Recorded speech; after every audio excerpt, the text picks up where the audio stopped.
하나님께서 유대인을 통해서 율법을 주셨고 또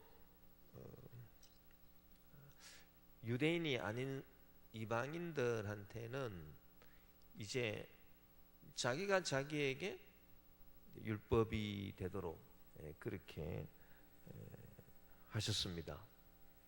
그러니까 어떻게 보면은 이제 그 양심의 법을 통하여 자기가 자기에게 율법이 되도록 그렇게 하셨다. 그런데 이제 유대인들, 하나님의 율법을 받은 유대인들이 율법을 다 지킬 수가 없고요. 또 율법을 받지 못한 이방인들이 자기가 자기에게 율법이 되는데, 그 자기가 자기한테 율법이 되는 그 율법을 그럼 지키느냐, 양심대로 행하느냐? 그 양심대로 행하는 사람이 또 한 사람도 없습니다. 그런데 이제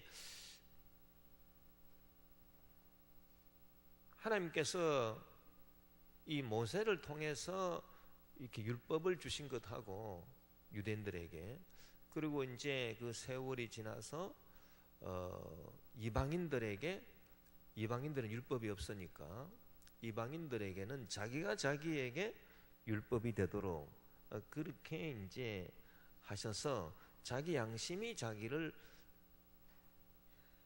지도하고 권고하도록 그렇게 이제 했는데, 이 두 가지 중에 이제 그 후자의 경우를 보면 확실히 하나님께서 우리 사람의 인권을 존중하셨다라고 하는 것을 우리가 알 수가 있습니다. 그러니까 지키지 못한 건 똑같아요. 그 율법이라고 하는 것은 하나님의 그 성품을 말해요. 그 이 율법을 누가 정했습니까? 율법은 하나님이 정하신 거예요. 사람이 뭐 만들어 가지고 이런 법을 지키자, 그게 율법 아닙니다. 율법은 하나님께서 딱 만드신 게 율법 아닙니까? 그러니까 율법의 대표적인 게 십계명인데, 십계명을 모세가 시내산에서 십계명 받을 때 하나님이 주셔가지고 받았지, 모세가 뭐 적당히 자기가 생각해가지고 뭐 10가지 계명 이래가지고 첫째, 둘째, 셋째, 넷째 이래가지고 모세가 적었습니까? 아닙니다. 하나님께서 막 하늘에서 막 불이 내려와가지고 우리 이제 십계 같은 그 영화를 보면은 막 불이 내려와가지고 막 돌판에 막 새겨가지고 착착착 법이 나오지 않습니까? 그러니까 하나님께서 만드신 법이에요. 사람이 만든 법이 아니죠. 그러니까 하나님께서 만드신 법이기 때문에 이 십계명이 이제 대표적인 이 율법은 하나님의 성품인 것입니다. 이 하나님의 성품이 여기 담겨 있어요. 왜? 하나님의 법이니까요. 만약에 누가 나보고 당신이 법을 한번 정해봐라. 그래서 내가 첫째, 둘째, 셋째 내가 정했다 합시다. 그러면 내가 정한 그 법 안에는 내 성품이 드러나 있는 거예요. 내가 무엇을 생각하고, 내가 무엇을 가치 있게 판단하고, 또 무엇이 이렇게 어기면 벌을 받아야 되는가, 그런 규정을 내가 이제 정함으로써 내 성품이 내가 만드는 법에 고스란히 반영되어 있지 않겠습니까? 그거와 마찬가지로 이 십계명 율법은 하나님께서 이스라엘 백성들한테 주신 것이기 때문에 모세를 통해서 하나님의 성품이 고스란히 담겨 있는 거예요. 그래서 613가지 율법 조항, 이것은 뭐 십계명을 필두로 해서 전부 다 하나님의 성품이 거기에 다 이렇게 담겨 있는 것입니다. 그런데 그래서 율법은 하나님의 성품이다. 그런데 율법을 지키는 유대인은 한 사람도 없었다. 율법을 제대로 다 지키는 하나님의 성품에 맞게 그렇게 행동한 사람은 한 사람도 없다는 얘기입니다. 그리고 이거는 유대인 모세를 통해서 유대인에게 주신 것이고, 그러면 유대인이 아닌 우리 같은 이방인들, 뭐 헬라인이나 뭐 그 모든 그 이방인들, 유대인 외에 다른 사람들은 다 이방인이잖아요. 예. 그래서 요새 뭐 유럽에서도 막 문제가 되고 하는 것이, 어디 가는 이제 유대인들은 이제 좀 독특한 그런 어떤 영적 지위가 있는 것 같습니다. 그러니까 사람들이 막 유대인을 막 미워하기도 하고, 그 히틀러는 유대인을 600만씩 살해하기도 하고, 그리고 그 지금도 이렇게 그 유대인을 막 습격해가지고 테러를, 이번에도 덴마크에서 그 유대인을 습격해가지고 테러를 일으키고, 그 얼마 전에는 프랑스 파리에서도 그 유대인 그 식료품, 그 유대인들이 이제 그 율법을 지키려고 하기 때문에 자기들이 이제 특별히 이제 먹는 음식 그것만을 따로 판매하는 유대인 식료품 가게에 들어가가지고 막 테러를 하고 그러지 않았습니까? 그래서 뭐 유대인들은 이런 좀 특별한 위상이 있어요. 그렇다면 이제 유대인 외에 이제 이방인들, 저와 여러분 우리 모든 뭐 이방인들, 유대인 외에 다른 사람들은 전부 다 이방인이잖아요. 그래서 이방인들은 그럼 어떻게 하셨는가? 이방인들은 내가 내 자신의 율법이 된다 그랬습니다. 율법이 없는 이방인들은 자기가 자기에게 율법이 되나니, 그렇게 할 때 이 자기는 이때 첫째 자기는 나는 누구냐? 이거는 굉장히 막 양심적인 나예요. 양심적인 나. 양심적인 나고, 이 두 번째 나는 어떤 납니까? 뭐 생활에서 이렇게 그 살아가는 육신의 나라고 볼 수 있습니다. 육신의 나. 그 내가 한 몸이지만 내 속에 두 나가 있는 거예요. 그래서 양심적인 나가 있고, 그리고 육신의 나가 있는 거예요. 그러면 양심적인 나가 늘 내한테 명령하지 않겠습니까? 이렇게 해야 된다, 저렇게 해야 된다. 그러니까 이 육신의 나가 양심적인 나가 명령하는 대로 다 지켜 행하면 율법을 다 지켜 행하는 것하고 똑같은 효과가 나오지 않겠습니까? 그렇잖아요. 그 율법을, 하나님의 율법을 613가지 율법을 다 지켜 행하는 것하고요, 똑같은 효과가 양심적인 내가 육신의 나에게 명령하는 걸 하나도 안 어기고 다 지키는 거하고 이 같은 효과예요. 같은 효과. 그런데 율법을 지키는 사람은 한 사람도 없는 거예요. 유대인 율법을 완전히 지키는 유대인은 한 사람 없습니다. 뭐 지키는 체하고 뭐 몇 가지는 지키고 몇 가지는 안 지키고 뭐 그러는 거지, 이 613가지 율법을 다 이렇게 완벽하게 지키는 유대인은 한 사람도 없다는 거예요. 그러면 하나라도 안 지키면 전체 다 안 지키게 되는 거예요. 그게 법 아닙니까? 예를 들어서 법이 10가지 있는데 9가지 잘 지키고 1가지 안 지켰다. 그렇다고 해서 안 잡혀갑니까? 잡혀가는 거예요. 정죄받는 것입니다. 그러니까 하나라도 어기면 다 이 법을 안 짓는 거하고 똑같아요. 그러니까 이 하나님의 율법을 제대로 다 지키는 유대인은 한 사람도 없다는 거예요. 한 사람도 없어요. 그와 마찬가지로요, 양심 이방인에게 하나님이 이제 주시는 것대로 내가 내 자신의 율법이 돼 가지고 내 양심이 명령하는 대로 육신의 내가 하나도 안 어기고, 양심이 명령하는 대로 하나도 안 어기고요, 그렇게 행하는 이방인들이 있을까요? 이것도 한 사람이 없다는 것입니다. 여기도 한 사람도 없는 거 이렇게. 그러니까 유대인이든 이방인이든 좌우지간 하나님의 법을 지키는 사람은 한 사람도 없다. 그래서 모든 사람이 죄를 범하여 하나님의 영광에 이르지 못하였느니라. 그 모든 사람이라고 하는 것은 유대인, 이방인 다 합한 거예요. 그래서 모든 사람이 죄를 범하여 하나님의 영광에 이르지 못했다. 자, 그러면 이 경우를 한번 생각해 봅시다. 내가 내 자신의 율법이 된다. 이 참 중요한 이게 의미를 갖고 있습니다. 이게 확실히 그 밖에서 들어온 율법보다는 이게 내 자신의 가치를 높인 것이라고 할 수 있습니다. 그렇잖아요. 누가 여러분에게 와가지고 이게 하나님의 법이다, 지켜라. 그렇게 외부에서, 이거는 외부에서 들어온 거 아닙니까? 율법은 외부에서 나한테 치고 들어온 거고, 이거는 내 양심이 나한테 명령하는 거니까 이거는 외부에서 들어온 게 아니라 내 양심에, 내 속에 있는 거예요. 내 속에 있는 하나님의 형상이에요.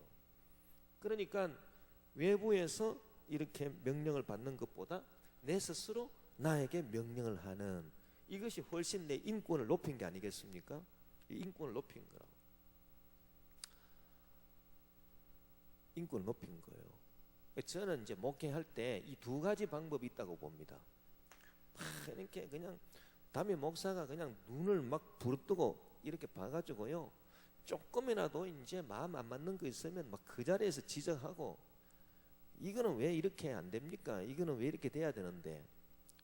예배 시간에 이제 그 혹시 저 문 열고 들어오시는 분들 좀 조용히 들어오세요. 이렇게 문을 살짝 열고 또 닫을 때도 살짝 닫히게끔 그렇게 들어오셔야지. 다 예배 드리는데 문 확 열고 그냥 문 확 닫히든 말든 딱 앉아버리고 그러면 어떻게 되겠습니까? 네? 찬바람이 쌩쌩 들어오는데, 그러니까 예배 드릴 때는 이제 문 열고 문 닫고 들어오실 때는 좀 조심스럽게 들어오셔서 앉아야 되고, 그리고 또 예배 시간에 막 그냥 아름다운 멜로디가 들릴 수 있죠. 진동으로 해놓으셔야죠, 이미. 예. 할렐루야. 저는 항상 예배 들어올 때 진동으로 딱 해놓고 옵니다. 예, 진동으로 딱 해놓고. 예. 그런데요, 좌우지간 뭐 그런 거, 그러고 뭐 또 무슨 뭐 말이 생길 때마다 왜 그렇게 말이 많습니까? 좀 조용하십시오. 하여튼 막 사사건건요, 사사건건 그냥 막 부모가 자식을 막 나무라듯이 이거 하세요, 저거 하세요, 저거 하세요. 이러면은 제가 여러분 인권을 박살내는 거예요. 이런 이제 목회 방법이 있어요. 근데 이거는 확실히 이거는 수준이 낮은 목회라고 생각합니다. 이런 목회가 돼야 됩니다. 그러니까 여러분 스스로, 저와 여러분이 나 스스로 내가 나에게 율법이 될 수 있도록 막 그렇게 해야 되거든요. 그러기 위해서는 막 끊임없이 막 인내해야 돼요. 참아야 됩니다. 막 하고 싶은 말이 막 목구멍까지 와가지고 막 목이 간질간질하지만은 그래도 참고, 그래도 기도하고요. 그리고 사람한테 실망하면 안 됩니다. 저 사람은 안 되겠다, 어떻게 저럴 수가 있는가. 성령을 회방하고 교회를 회파하는 특별한 그 죄악이 아니고서는요, 참 모든 사람에 대해서 인내하면서, 끝까지 인내하면서 참아주면서 뒤에서 기도하면서 그냥 스스로 변화받기를 간절히 바라면서, 그런 목회, 그런 목회가 이런 목회가 아니겠나 싶습니다. 그러면 사실 이런 목회보다는 이런 목회가 돼야 되지 않겠어요? 그래야 제가 여러분을 인권적으로 대접을 해드리는 겁니다. 하나님도 우리한테 딱 그렇게 하신 거예요. 그러니까 이제 그 옛날 구약 시대에는 하나님이 이런 방법 쓰신 거예요. 막 내 성품이 뭔 줄 아냐? 613개 법이야. 그리고 이 법을 지켜라. 막 외부에서 막 강제적으로. 그러니까 뭐 사람들이 막 전부 다 꼭 무슨 뭐 자기는 뭐 하나님의 뭐 노예 같고 뭐 하나님께서 막강한 권력 갖고 막 휘두르시는 분 같고 자기는 비참해지고 그런 거 아니겠습니까? 그런데 이제 구약 시대가 끝나고 이제 예수님 시대가 와가지고 법이 바뀌었어요. 내 양심이 나한테 율법이 됐다는 것입니다. 그러니까 내 인권이 확 올라가긴 올라갔습니다. 올라갔는데요, 사실 알고 보면요, 이것보다는 이게 훨씬 더 피곤합니다. 예? 이게 왜 피곤하냐 하면요, 세상에 법이라고 하는 거는 이렇게 싹싹 피할 수가 있잖아요. 여기서는 위선이 가능합니다. 예를 들어서 613개 법을 다 지킨다 하더라도요, 위선할 수 있어요. 마음은 안 맞는데 그냥 겉모습으로, 형식적으로. 그런데 여기는요, 겉모습이 안 됩니다. 내 마음의 진실로. 왜?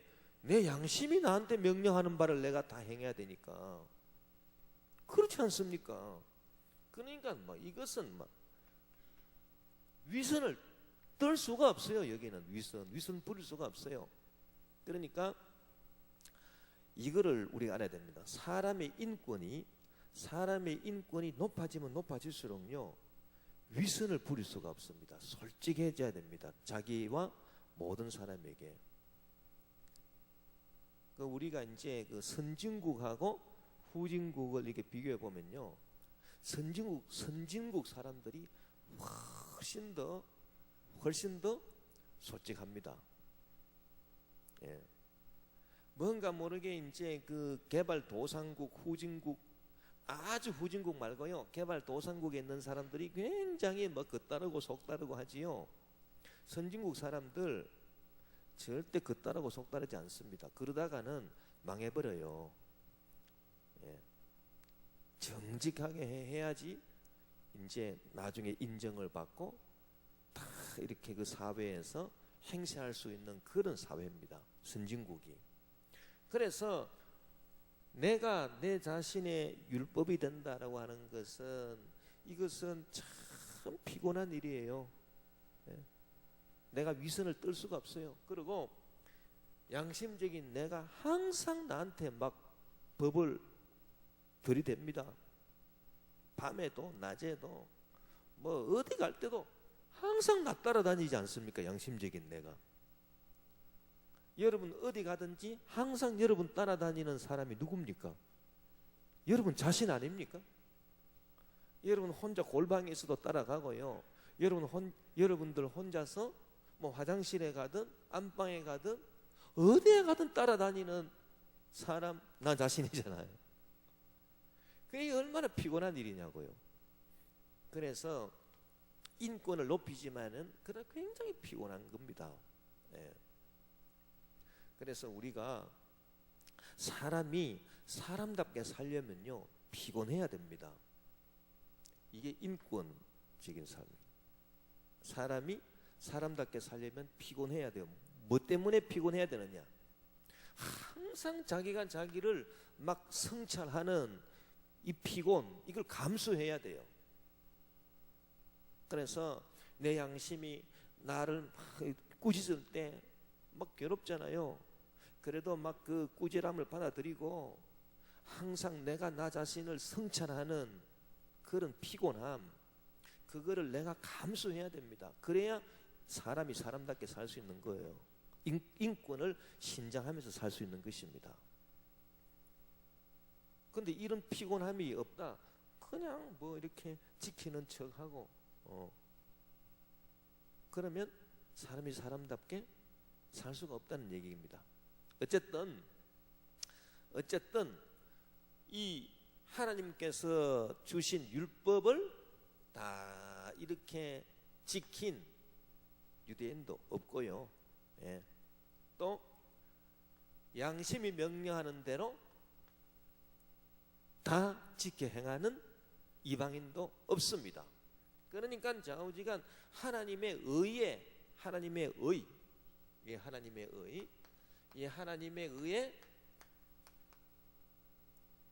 하나님의 의로움에 이르지 못했다. 모든 사람이. 그것이 바로 오늘 이제 성경의 결론이에요. 우리가 그 로마서 7장 21절에서 25절까지 보면요, 요 부분에 있어서 내가 지키지 못한다라고 하는 것을 바울이 고백하고 있는 것을 우리가 알 수 있습니다.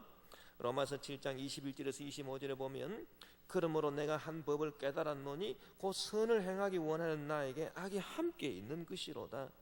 내 속사람으로는 하나님의 법을 즐거워하되 내 지체 속에서 한 다른 법이 내 마음의 법과 싸워 내 지체 속에 있는 죄의 법으로 나를 사로잡는 것을 보는도다.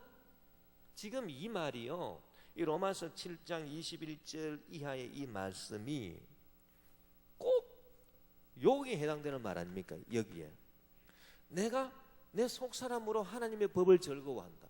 그때 하나님의 법을 즐거워하는 이 내 속사람이 바로 양심적인 나라는 것입니다. 양심적인 나는 하나님의 법을 즐거워하는 거예요.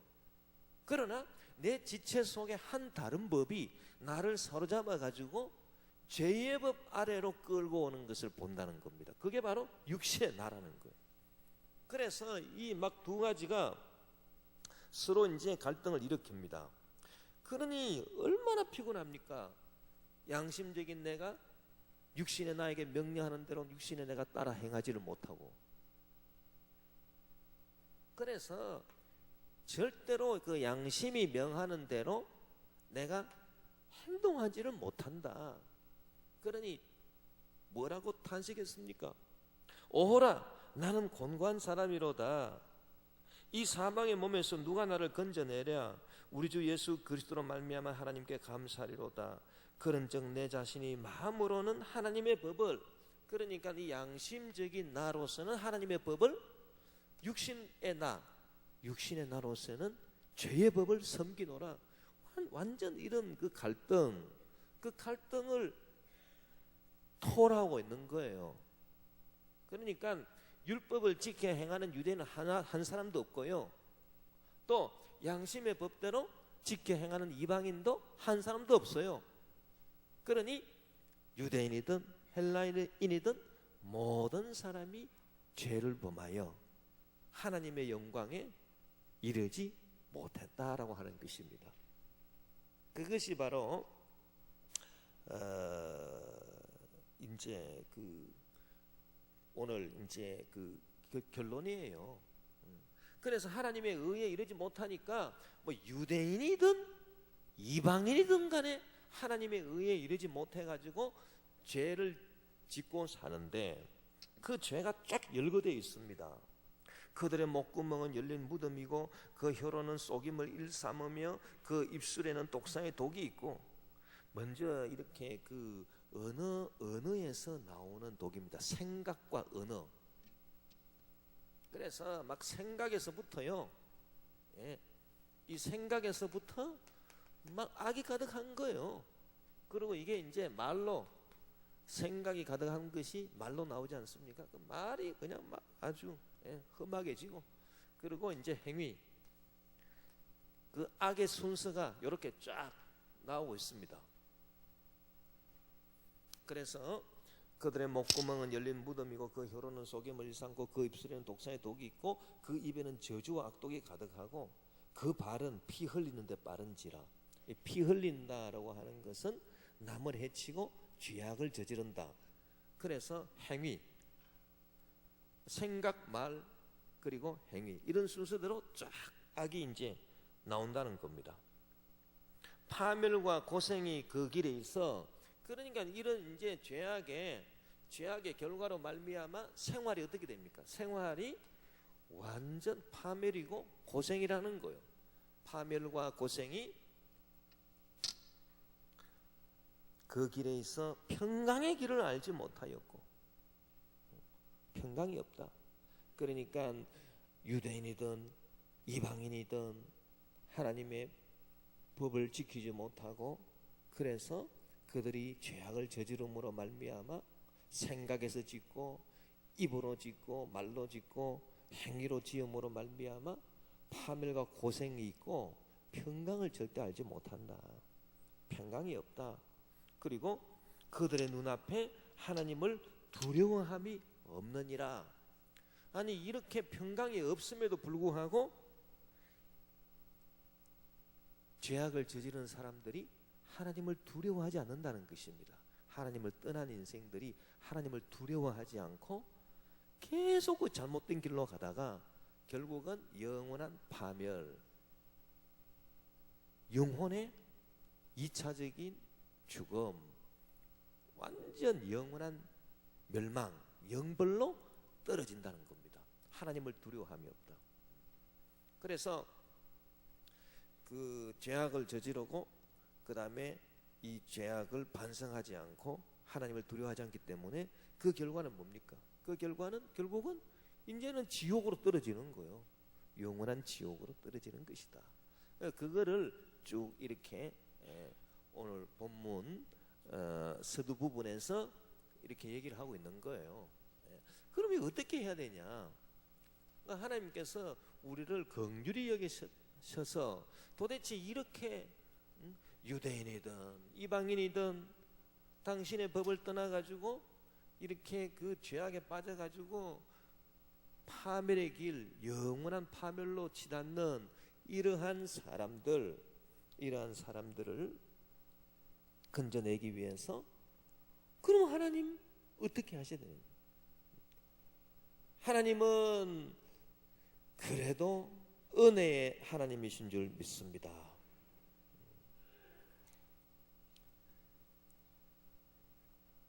우리가 죄를 범해서 한 사람도 의롭다함을 얻는 사람이 없다는 거예요. 그러니까 이러한 저와 여러분 우리를 위해서 하나님께서 어떻게 하셨느냐? 자, 21절에 이제 나와 있습니다.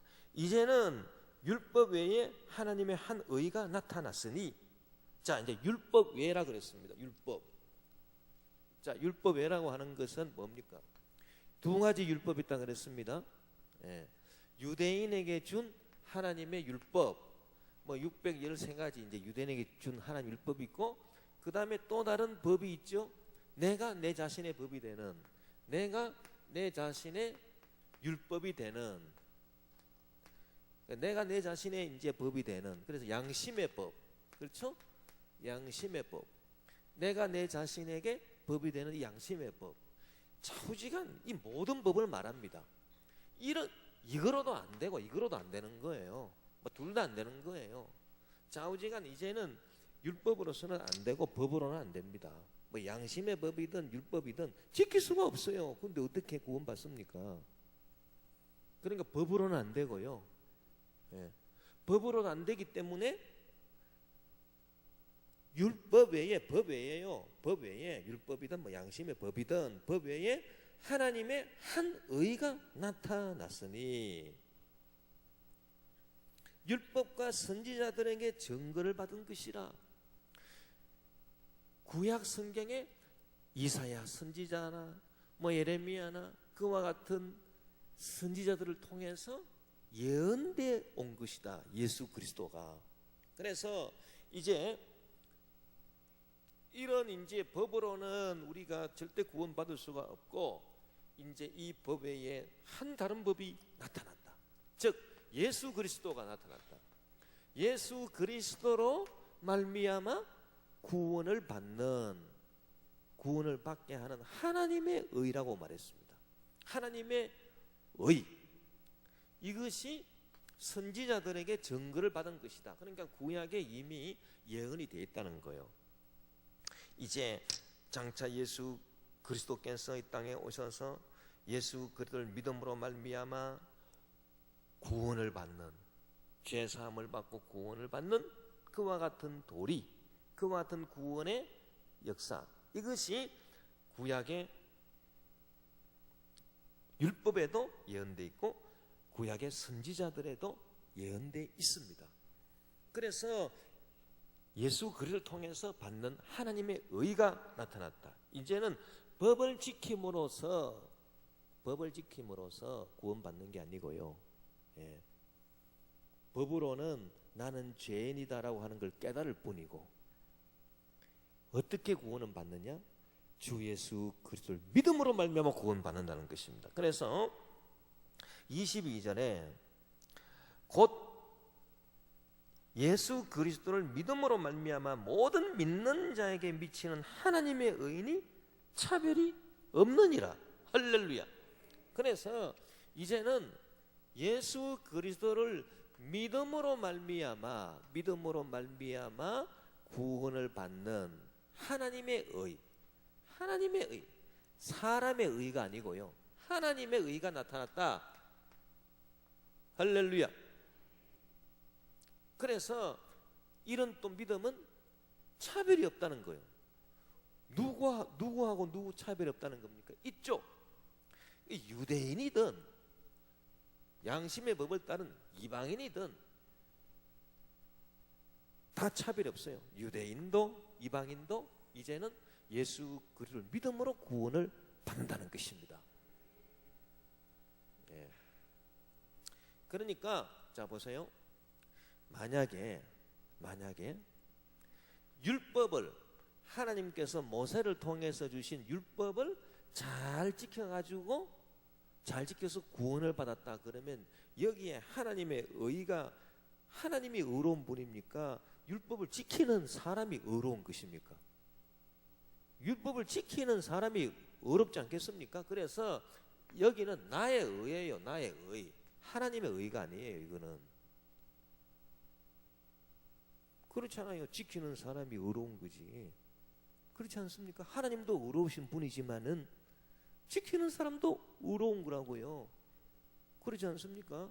그래서 율법을 그 유대인들이 받아가지고 만약에 지켜서 구원받는다면 이거는 하나님의 의가 아니고 나의 의라는 거, 지키는 자의 의라는 거, 나의 의.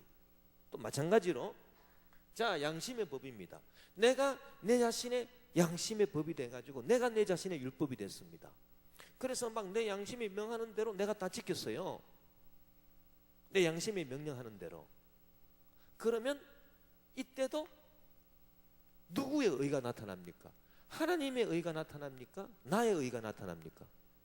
나의 의가 나타나는 거. 이때도 왜? 내가 양심의 법을 내가 다 지켰다는 거예요.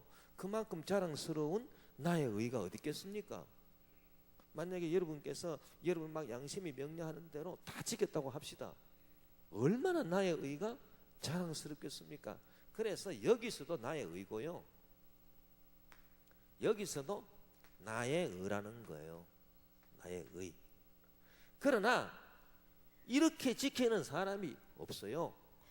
그러니까 율법을 지켜서 나의 의도 안 되고 양심의 법을 지켜서 나의 의도 없습니다. 오직 하나님께서 보내신 독생자 예수 그리스도를 믿음으로 말미암아, 믿음은 행위가 아니에요. 지킨다라고 하는 것은 행위고요, 믿음은 마음으로 믿는 것입니다. 믿음으로 말미암아 주어지는 구원, 이것은 나의 의입니까? 하나님의 의겠습니까? 하나님의 의라는 거예요. 그래서 하나님의 의라고 하는 이 말이 굉장히 중요합니다. 우리는 하나님의 의를 받은 거예요. 나의 의를 우리가 가지고 있는 게 아니에요. 나의 의는 없어요. 나의 의는 이것뿐 예수의 피밖에 없네. 나의 의가 어디 있습니까? 나의 의는 없습니다. 나의 의는 없고 하나님의 의밖에 없습니다. 하나님의 의로 우리는 구원을 받는 거예요. 할렐루야. 그래서 하나님의 의로 우리가 구원받는 것은 하나님의 의다. 나의 의가 아니다. 내가 양심을 지키지도 못하고 양심대로 살지도 못하고 내가 하나님의 율법대로 살지도 못하고 양심의 법대로 살지도 못하고 하나님의 율법대로 살지도 못하고 하나님의 율법대로 살지도 못하고 양심의 법대로 살지도 못하고 그래서 나의 의는 없어요. 나의 의는 없고 오직 하나님의 의다. 그러면 도대체 이 율법이나 양심의 법은 왜 무슨 역할을 지금 하는 것인가? 지금 하나님의 의밖에 없다 이제는. 그래서 이거 다 그러면 율법도 소용없다, 양심의 법도 소용없다, 이렇게 다 물리칠 수 있는 것인가? 이거 아무 가치가 없는 것인가? 그렇지 않다는 것입니다. 그거는 무슨 가치가 있는가? 율법이나 양심의 법은 어떤 가치가 있습니까? 지금 내가 그 법을 지키지 못한다라고 하는 것을 나한테 깨닫게 해주는 그거 가치가 있다는 거예요. 그게 가치라는 거예요. 그러니까 자 보세요. 율법의 가치가 있어요. 그거는 내가 율법을 지켜가지고 내가 율법으로 의롭다 함을 얻기 때문에 가치가 있는 게 아니고요. 내가 이거 지킬 수 없구나, 하나님의 성품을 내가 참 지킬 수가 없구나, 그걸 깨닫게 해줘가지고 나는 죄인입니다 라고 하는 것을 깨닫게 해주는 그 가치가 있다는 것입니다. 그리고 양심의 법도 가치가 있어요. 무슨 가치? 내가 양심의 법대로 하나님이 나한테 주신 양심의 내 속으로 주신 그 양심의 법대로 내가 행동하지 못하니 나는 죄인이구나라고 하는 것을 깨닫게 해주는 가치가 있다는 것입니다. 가치도 별별 가치가 다 있어요. 그런데요, 진짜 그 가치가 굉장히 중요합니다. 그러니까 내가 죄인임을 깨닫게 해주는 법의 가치, 율법이든 양심의 법이든. 그러니까 법이 없으면요, 율법이든 양심의 법이든 법이 없으면 죄를 깨달을 수 있습니까? 없습니까? 없다는 거예요. 그러니까 죄를 죄로 깨달을 수 있게 해주는 그 가치가 있다는 것입니다. 그러니까 이 가치가 얼마나 또 큰 줄 아십니까? 예를 들어서 사람이 만든 법도 그렇습니다. 예를 들어서 이렇게 죄인이 잡혀가지고 이제 재판을 받는데요, 본인이 깊이 참회하고 뉘우치고 그러면 형이 감형됩니다. 근데 거기 딱 세우고 내가 뭐 잘못했나? 그러면 형을 많이 받습니다. 그러니까 자기가 죄인이라고 하는 것을 깨닫는 거, 그거 굉장히 중요하다는 것입니다. 그거 굉장히 중요한 거예요. 우리 신앙생활을 할 때 하나님의 의로 우리가 예수 그리스도를 믿음으로 말미암아 구원을 받지만요, 이 하나님의 의만 중요한 것이 아니라 이 율법이나 양심의 법으로 말미암아 내가 율법을 지키지 못하고 하나님의 성품인 율법을 지키지 못하고 내 안에 있는 하나님의 형상, 양심, 그래서 하나님의 형상을 내가 지키지 못하는 죄인이구나 나는, 그거를 깨닫게 해주는 이 법, 율법, 양심의 법, 굉장히 중요하다는 것입니다. 그래서 우리 예수 믿는 사람들이 율법을 없애는 게 아니에요. 자, 율법을 없앤다 그랬습니까? 율법을 오히려 완성한다 그랬습니까? 율법을 완성한다 그랬습니다. 예. 그래서 이제 우리가 예수님을 믿어서 구원받음으로 말미암아 이제 율법을 새로 보게 되었습니다. 율법이 이런 가치가 있구나. 그 율법은 외부에서 온 하나님의 성품이고요. 양심은 뭡니까? 양심도 하나님의 성품이에요. 그런데 외부에서 들어온 게 아니고 내 속에 있는 하나님의 성품입니다. 그게 양심입니다. 그래서 법이라고 하는 것은 다 하나님의 성품이라고 제가 말씀드렸잖아요. 그래서 이 율법도 하나님의 성품이고요, 양심의 법도 하나님의 성품이에요. 자, 우리가 창세기에 보면 하나님께서 사람을 만드실 때 당신의 형상과 모양으로 사람을 만드셨다. 하나님의 형상으로. 그러면 하나님의 형상이 우리가 이렇게 코가 있고 눈이 있고, 하나님도 코가 있고 눈이 있고 그런 게 아니고요. 그런 형상이 아니고 하나님의 형상으로 우리가 지음을 받았다라고 하는 것은 우리 속에 양심이 있는데 그 양심이 바로 하나님의 형상이라는 것입니다. 할렐루야. 그래서 율법도 하나님의 성품을 말하고 양심도 하나님의 성품을 말하는 거예요. 그런데 두 가지가 차이가 있다 그랬죠. 이 율법은 외부에서 주어진 하나님의 성품이고요, 이 양심은 외부에서 온 겁니까? 내 속에 있습니까? 내 속에 있는 하나님의 성품이라고요. 좌우지간 둘 다 하나님의 성품입니다. 그런데 내 속에 있는 양심의 법, 하나님의 성품도 내가 지킬 수 없고, 밖에서 들어온 율법도 하나님의 성품도 내가 지킬 수 없고, 좌우지간 법으로는 안 된다는 거예요. 그런데 이 법을 만약에 지킨다면 이걸 지켰던 이걸 지켰던 나의 의가 생겨날 것인데, 이것도 안 되고 저것도 안 되고 좌우지간 나의 의는 없다는 것입니다. 그래서 우리가 신앙생활 할 때 이제 야, 나는 죄인이구나 라고 하는 걸 깨닫는 것 굉장히 중요합니다. 여러분, 이거를 진짜 깨달아야 됩니다. 이거를요. 요거를 못 깨닫는 사람은요, 신앙생활 반쪽밖에 못하는 거예요. 그리고 나는 죄인입니다라고 하는 이걸 심각하게 깨달아야 남한테 정죄를 안 합니다. 이 사람이요, 자기 코가 석자라고 하는 말 있지 않습니까? 이 진짜 복음적인 말이에요. 우리 한번 따라해 봅시다. 내 코가 석자입니다. 이게 진짜 복이라니까요. 이게 진짜 복된 복음이에요. 이게 우리나라 속담 가운데 이것만큼 참 복된 복음은 없는 것 같아요. 지금 내 코가 석자입니다. 내가 지금 흉악한 죄인입니다.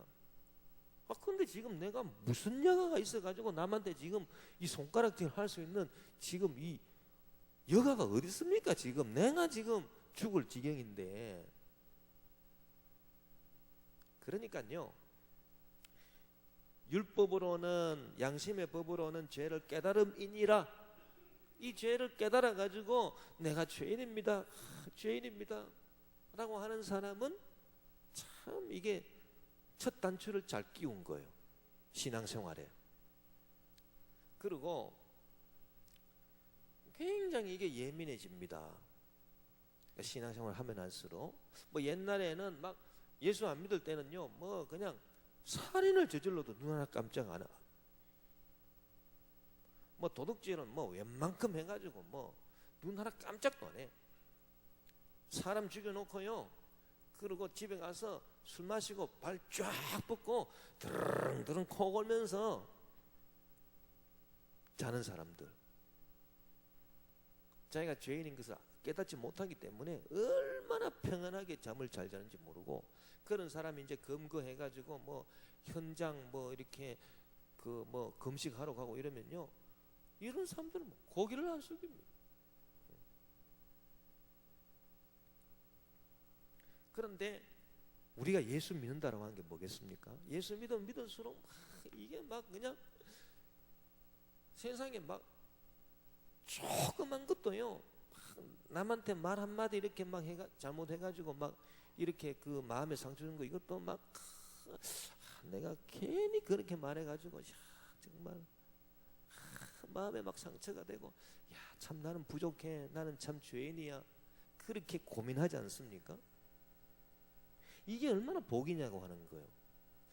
그래서 예민해져가지고, 예민해지면 질수록 위대한 사람 될 수 있습니다. 우리가 교회사를 보면은 하나님께서 크게 쓰신 사람들 가운데요, 그 종교 개혁가들이 있습니다.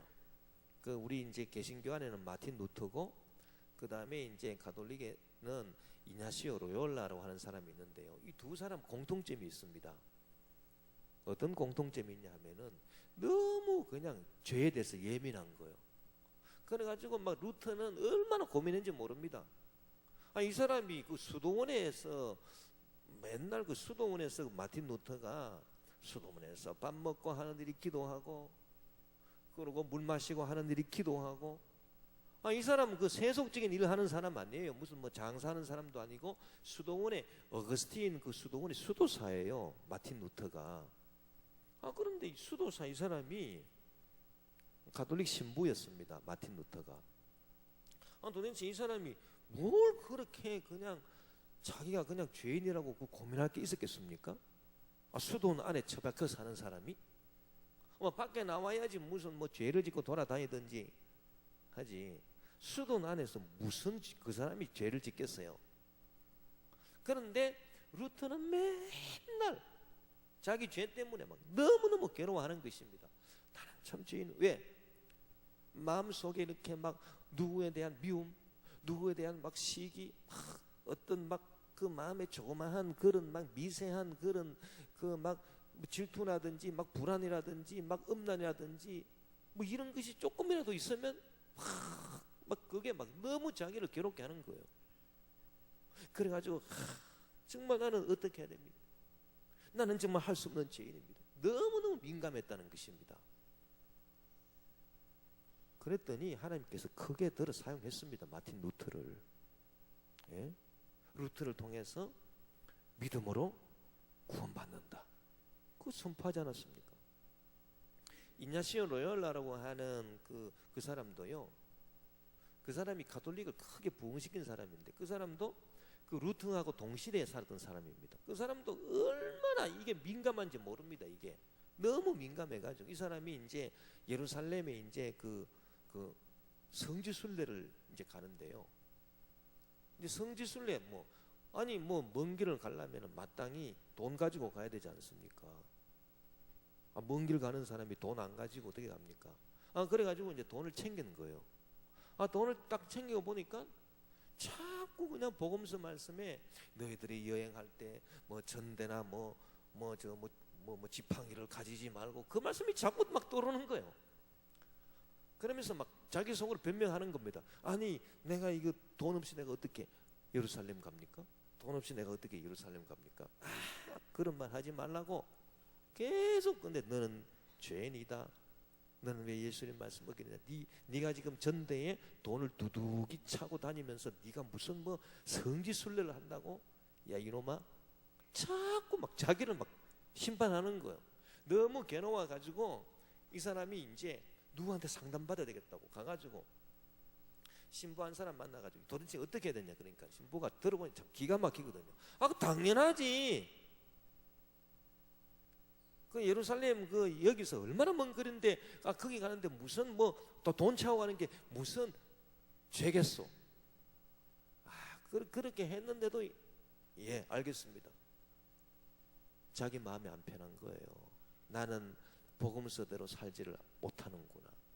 그래가지고 이 사람이요 결국 고민하다가요 에라 모르겠다 그러고 그냥 그 전대에 있는 돈 전부 다 풀어서 거지들 다 나눠주고 나는 걸식하며 가겠다. 하나님 뜻이 있으면 중간에 가다가 밥 얻어 먹고 될 것이고. 장우재가 얼마나 이 사람이 그냥 고민을 많이 했는지 모릅니다. 그랬더니요 그 사람을 통해서 하나님 크게 또 쓰시더라고. 그 사람이 그 예수회 세워가지고 막 온 세계에 그냥 그 구교를 전파시키는 1등 공신입니다.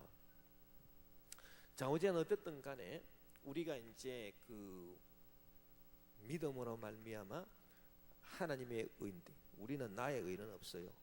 예. 이거는 이제 없는 거예요.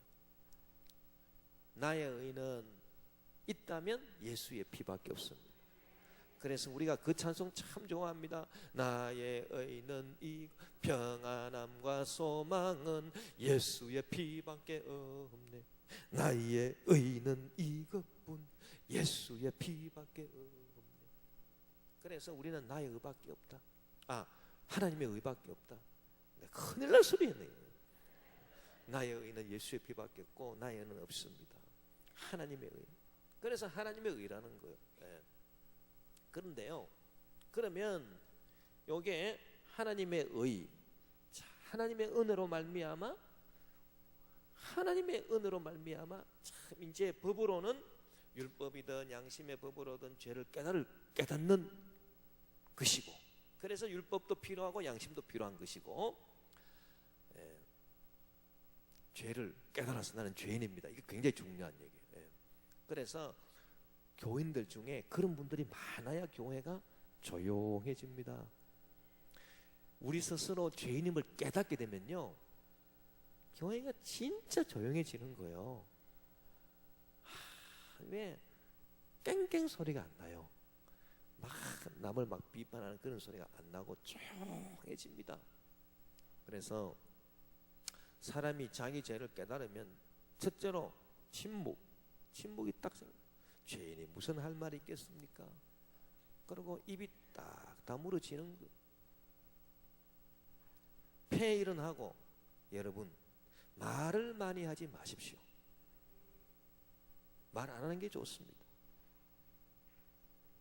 옛날에 그 수도원에서는요, 말하면 안 되는 규칙이 있습니다. 말 안 하고 어떻게 사노? 세상에 말 한마디 안 하고도요 잘 살았습니다. 예? 이 침묵을 통해 가지고 자기를 살피는 그 훈련 굉장히 중요해요. 그래서 여러분 이렇게 하나님과 깊은 만남을 하시려거든 여러분 지금 말하는 거 있잖아요. 60%는 줄이세요. 지금 100마디 말을 한다 그러면 한 40마디 해도 충분합니다. 전혀 지장 없습니다. 전혀 아무 지장 없습니다. 특히 남을 판단하고 남을 비판하고 그런 말 하지 마시고, 그러고 쓸데없는 말 하지 마십시오.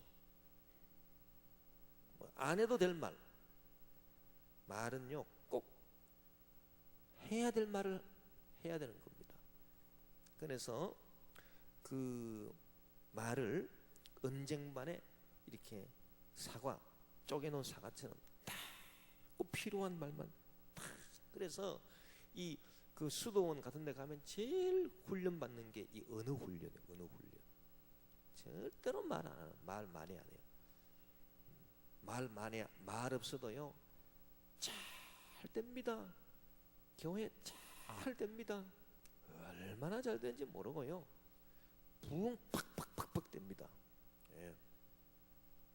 그러니까 100마디 하는 분 40마디로 줄이시고요, 40마디 하시는 분 20마디로 줄이시고요.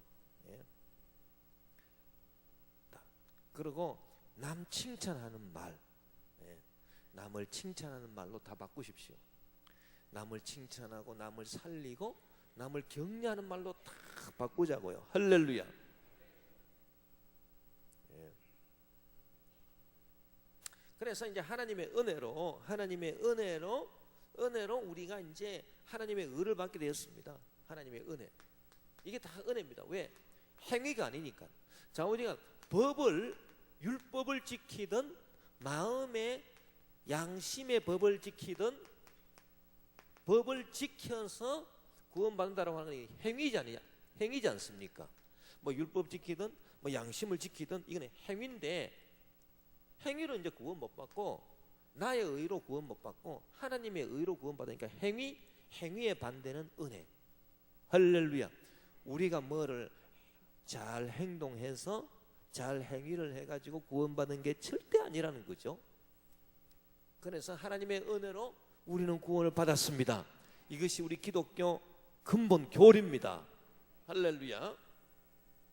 할렐루야. 예. 하나님의 은혜로 구원받았는데요, 이 은혜가 이제 어떤 은혜입니까? 자, 우리가 보면은 고린도후서 5장 21절에 하나님이 죄를 알지도 못하신 이를 우리를 대신하여 죄로 삼으신 것은 우리로 하여금 그 안에서 하나님의 의가 되게 하려 하심이라. 할렐루야. 그래서 그 안에서 예수 안에서 나가 있습니다. 예수 안에서 하나님의 의가 되려 하심이라. 이제는 하나님의 의가 중요하니까, 예, 하나님의 의, 나의 의가 아니고요, 하나님의 의는 예수 안에 있습니다. 할렐루야. 고린도후서 5장 21절입니다. 우리로 하여금 그 안에서, 그래서 인 크리스토, 라틴어로 말하면 인 크리스토, 그리스도 안에서, 예수 그리스도 안에서, 인 크리스토, 인 크리스토, 그리스도 안에서, 그리스도 안에서, 그런 뜻이고요. 그 다음 또 중요한 게 있습니다. 고린도전서 1장 30절에 너희는 하나님으로부터 나서 그리스도 예수 안에 있고 예수는 하나님으로부터 나와서 우리에게 지혜와 의로움과 거룩함과 구원함이 되셨다. 그래서 예수님이 저와 여러분의 의로움이, 의가 되셨다라고 하는 것입니다. 이게 무슨 의미가 있냐 하면은 예수님이 나의 의가 됐다는 거예요. 여기 지금 어떤 의미가 있냐 하면요, 자 보세요. 여기서 우리가 그 가톨릭하고 우리 개신교하고 중요한 차이가 있습니다. 이거를 잘 알아야 그 가톨릭 교리하고 우리 개신교 교리가 다르다라고 하는 것을 우리가 알아야 됩니다. 가톨릭이 뭐냐? 여러분, 가톨릭을 여러분 그 잘못 이해하는 사람은 가톨릭이 뭐 행위로 구원받는다 뭐 그렇게 생각하는 분들이 있는데, 절대 그거는 잘 모르는, 그 신학적으로 잘 모르는 얘기고요. 자, 이렇습니다. 사람이 하나님의 은혜로 구원받고 인간의 행위로는 절대 구원을 못 받습니다. 이거는 중세 때부터 내려온 교리입니다. 정확하게 말씀드리면 뭐 가톨릭이든 개신교든 다 마찬가지입니다. 다 마찬가지예요. 가톨릭도 전적으로 은혜로 구원받는 거지 뭐 행위로 구원받는 거 없습니다. 개신교도 전적으로 은혜로 구원받는 거지 행위로 구원받는 거 없습니다. 둘 다 똑같습니다. 교리가. 예를 들어서 그 중세에 그 행위로 구원은 받는다라고 하는 펠라기우스, 가톨릭 교회에서 이단으로 처리됐고요. 그리고 뭐 반은 은혜로 반은 행위로 구원받는다라고 주장했던 그 반 펠라기우스주의가 있습니다. 그것도 가톨릭 교회에서 이단으로 정죄됐고요. 오직 은혜로 구원을 받는다라고 하는 것은 가톨릭에서도 마찬가지입니다. 뭐 우리 그 마틴 루터 신학에서도 마찬가지고요. 종교개혁 신학에서도 마찬가지예요. 그런데 중요한 차이점이 있어요. 그게 뭐냐 하면은 행위로 구원받지 않고 하나님의 은혜로 구원받는 것인데, 은혜가요 두 가지로 역사할 수 있습니다. 자, 은혜로 구원받는데요, 은혜가 내 속에 들어와 가지고 내 성품을 변화시킨다, 이렇게 볼 수도 있고요. 은혜가 내 속을 변화시키지 않습니다. 은혜가 내 외부에서 나를 끌고 갈 뿐이다, 이렇게 볼 수도 있습니다. 그러니까 행위, 이거는 이단이고요. 행위를 얘기하면 좌우자는 이단이에요. 행위로 구원받는다, 만약에 가톨릭에서 행위로 구원받는다 그런 얘기하면 그 사람 이단이에요. 행위로는 구원 못 받아요. 은혜로 구원받지. 그런데 은혜가요 두 가지로 역사한다니까요. 첫째, 은혜가 하나님의 은혜를 받으면 이 은혜가 내 속에 들어와 가지고요, 내 속에 들어와서 내 성품을 바꾸고 내 의지를 바꾸어 가지고 나로 하여금 하나님이 기쁘시게 하는 행동을 하게 한다, 그렇게 설명할 수 있습니다. 그걸 갖다가 우리가 신학적으로는 내 속, 우리 안이라고 하는 말을 써서 라틴어로 인노스라고 합니다. 노스는 우리, 이런 뜻이고요. 인노스. 그러니까 하나님의 은혜가 우리 안에서 역사한다, 이런 견해가 있고, 또 하나의 견해는 우리 밖에서 역사한다. 엑스트라는 밖이라고 하는 뜻이고, 노스라고 하는 것은 우리인데요, 우리 밖에서 하나님의 은혜가 역사한다. 이게 무슨 차이냐? 자 보세요. 행위로는 구원을 못 받는 것은 다 같은데 하나님의 은혜로 구원받는데요, 하나님의 의로 구원받는데요, 하나님의 은혜가 여러분 어떻게 생각합니까? 하나님의 은혜를 받은 사람은 그 은혜로 말미암아 성품도 바뀌고 속에 막 하나님 은혜가 들어와 가지고요, 의지도 새로워지고 머리도 좋아지고 지식도 새로워지고 그렇게 해가지고 내가 변화를 받습니다. 내가 변화를 받으니까 행동이 달라지겠습니까? 안 달라지겠습니까? 달라지겠죠. 그래서 여기서 내가 변화를 받아가지고 내 행위가 달라져요. 그래서 행위가 나타나는 거예요. 그래서 행위로 구원받는 것처럼 보이는 겁니다. 무슨 말인지 알겠습니까? 그런데 이때 행위하고 이때 행위는 다른 거예요. 이거는 처음에 행위로 구원받는다라고 하는 게 이거는 완전히 이단이고요. 이제 하나님의 은혜로 구원받는데 하나님의 은혜가 어떻게 작용하느냐, 하나님의 은혜가 내 속에 들어와 가지고 내 타락한 성품 속에 들어와 가지고 깨달음도 새롭게 하고 하나님의 은혜로 막 그냥 개떡 같은 성품도 새로워지고 그리고 성질 급한 것도 느긋해지고 나약한 의지도 하나님의 막 그 은혜로 말미암아 의지가 새로워져 가지고 결국 의지가 새로워지니까 하나님이 기뻐하는 행위를 할 수 있다. 그래서 행위도 중요해지더라 뭐 이런 식으로 얘기하면서 설명을 할 수가 있습니다. 이렇게 여러분 생각할 경우가 있는데요, 이런 해석이 이게 바로 가톨릭 해석입니다. 그런데요, 우리 종교개혁 신학은 그게 아닙니다. 잘 들으세요.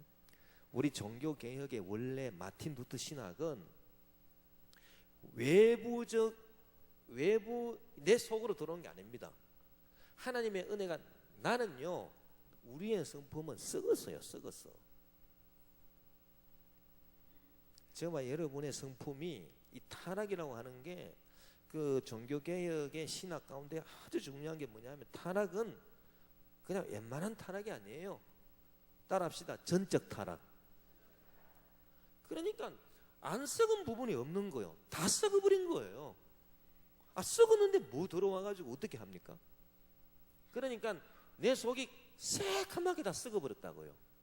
그러니까 하나님의 은혜가 내 속에 들어와가지고 내 부패한 성품을 변화시키는 게 아니고요, 내 부패한 성품은 그대로 있습니다.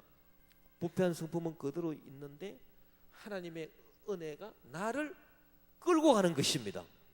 나를 밖에서 끌고 가는 거예요. 그래서 내 외부에서 역사한다. 자, 우리가 고린도전서 1장 30절에 보면 예수는 하나님으로부터 나와서 우리에게 지혜와 의로움과 거룩함과 구원함이 되셨으니, 이 말이 뭡니까? 저와 여러분의 성품이 변화받아 가지고 우리 행위가 의로워질 수 있다는 겁니까? 우리 성품이 변화받지 못한다. 그래서 예수님이 그냥 나에게 의로움이 됐다는 겁니까? 전자입니까? 후자입니까? 처음입니까? 나중입니까? 어느 거예요? 첫 번째, 두 번째예요. 어느 게 정답이에요? 이 고린도전서 1장 30절 다시 말합니다. 예수는 하나님으로부터 나와서 우리에게 지혜가 되시고 의로움이 되셨다. 예수님이 나의 의로움이 됐다. 이 말은 내 성품이 변화받아 가지고 내가 의로운 행동을 한다는 겁니까? 내 성품은 썩어 가지고 도저히 의로운 행동을 할 수 없고 하나님의 은혜로 예수님이 나의 의로움이 그냥 됐다는 겁니까? 첫째입니까? 둘째입니까? 둘째를 말하는 것입니다. 그게 바로 우리 종교개혁 신학이다. 그러니까 자 보세요. 그러니까요, 이게 아주 이렇게 그 차이가 있어요.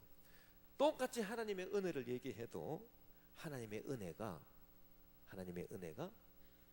내 속에 들어와 가지고 내 행위를 변화시킬 수 있는 은혜다, 그렇게 생각을 하게 되면은 결국은 어떻게 됩니까?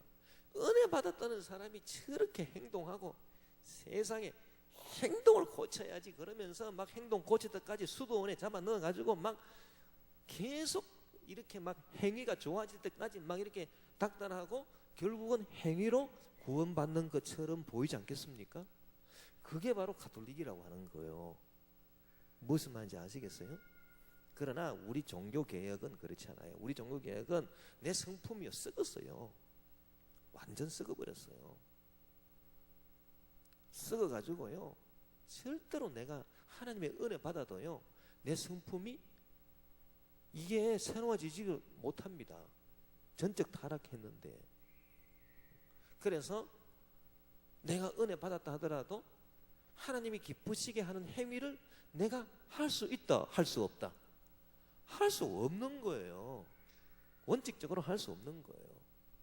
예를 들어서 만약에 여러분이 내가 하나님의 은혜 받아가지고 하나님이 원하시는 대로 내가 행동할 수 있다, 그렇게 여러분 생각하면요 그건 뭔가 모르게 조금 핀트가 안 맞는 거예요. 사람은 별 수 없습니다. 사람은요 아무리 하나님 은혜 받아도요 자기가 변화해가지고 자기가 행위가 거룩해져가지고 야 내가 하나님 은혜 받아서 내 행위가 거룩해져가지고 이제 성자가 된다, 그럴 수는 없다는 겁니다. 그렇기 때문에 예수님이 나에게 의가 되셨다, 그거는 내가 의로워지는 게 아니라는 거예요. 결국 이쪽을 한번 봅시다. 이쪽을 보면은 결국은 처음에는 뭐 은혜라고 했지만은 결론은 어떻게 됩니까? 결론은 자기가 변화를 받는 거 아닙니까? 그러니까 결국은 자기 행위가 드러날 수도 있어요. 자기 행위가. 그게 바로 가톨릭의 어떻게 보면은 좀 맹점일 수 있는 거예요. 결국은 내가 변화받으니까, 은혜로, 하나님 은혜로 내가 변화받아서 내 행위가 달라지니까 결국은 내가 뭐 자랑할 수 있는 그런 뭐 하나님의 은혜니까 자기 자랑은 안 한다 하더라도 내 인간의 행위가 달라질 수 있다, 뭐 이런 거를 생각하니까 결국은 뭐 행위로 뭐 구원받는 것처럼 볼 수가 있는 거예요, 여기는.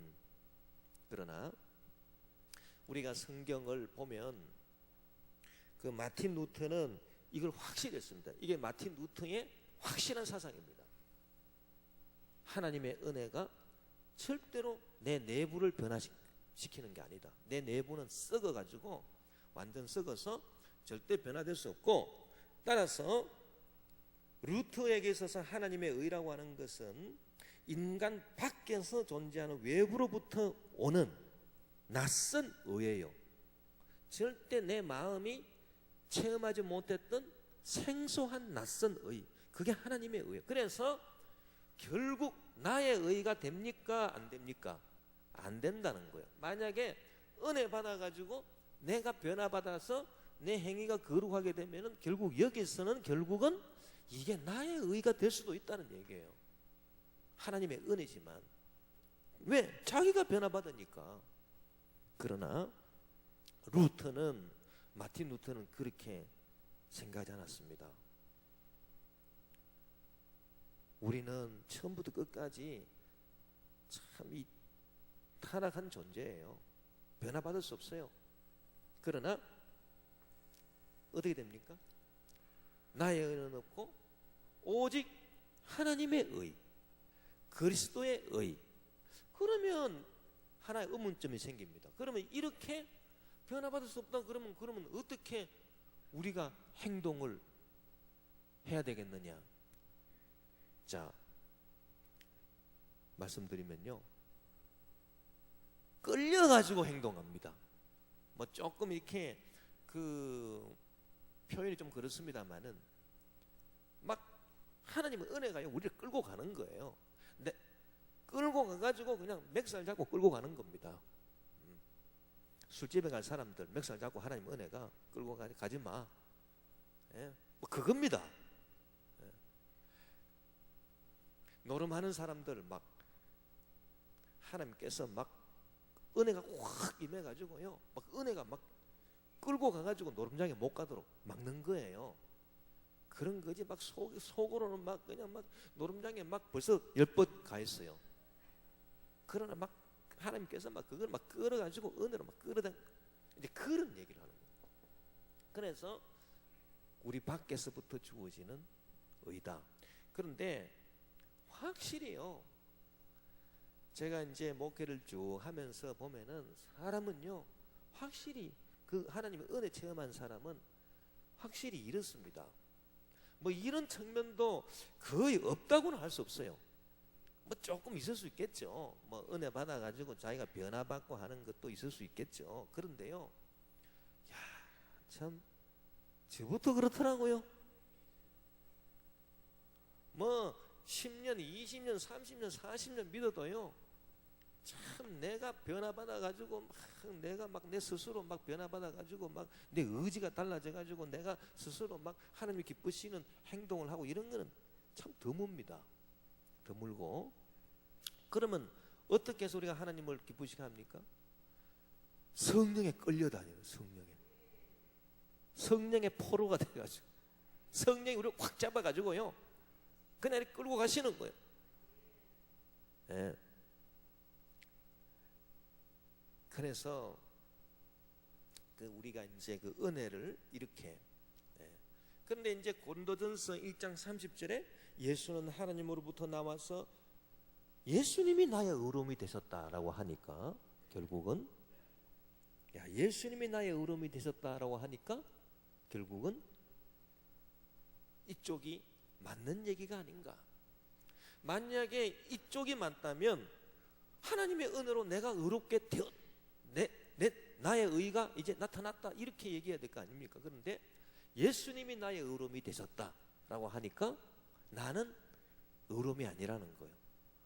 그러니까 나는 변화받지 못하고 예수님이 나의 의로움이 되셔가지고 나를 이끌고 가신다는 겁니다. 할렐루야. 그래서 우리가 이제 그 체험하는 바도 그런 게 참 많은 것 같습니다. 이제 막 예수님을 이제 깊이 못 믿을 때 하고 자꾸 믿음 생활을 하고 그 다음에 막 기도도 자꾸 하게 되고 이러면요, 자기 마음 생각하고는 정반대로요, 막 하나님이 끌고 가시는 거예요. 끌고 가세요. 예.